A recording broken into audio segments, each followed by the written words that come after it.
Сәлем достар, сіздермен бірге Әсел Жұмабекқызы каналыма қош келдіңіздер. Бүгін сіздерге фаршталған тәтті бұрыш тағамының рецебін ұсынамын. Толық рецепт видеоның астына қалдырамын. Видеоны қарамас бұрын каналыма қосылуды ұмытпаңыз. Ең алдымен тәтті бұрыштарды салқын суда жақсылап жуып тазалап аламыз. Кейін ішін толықтай дәндерден тазалаймыз.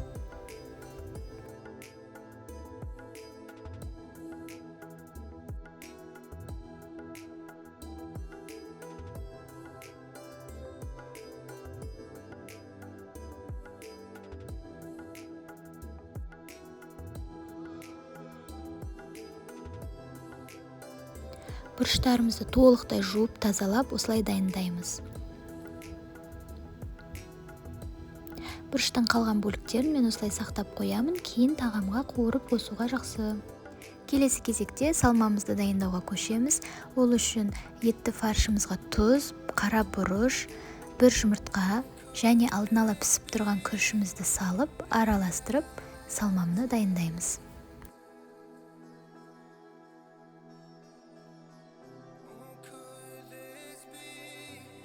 Мінекей салмамыз осындай әдемі болып шығады.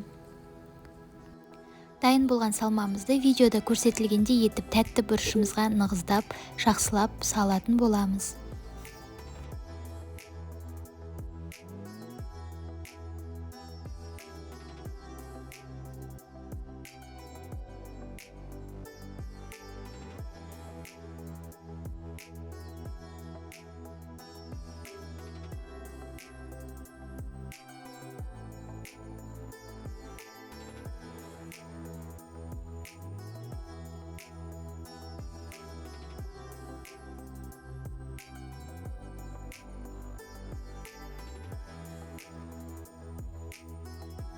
Дайын болған тәтті бұрыштардың барлығын осылайша кастрөлге рет-ретімен әдемілеп орналастырып шығасыздар.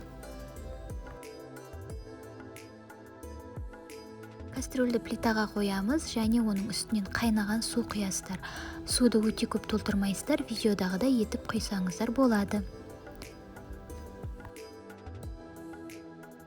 Содан кейін үкіштен өткізілген бір сәбізді осылайша үстінен саламыз. Және өзіңіз ұнататын дәмдеуішіңізді қоссаңыз болады. Ал мен осындай универсальный дәмдеуіш қосамын.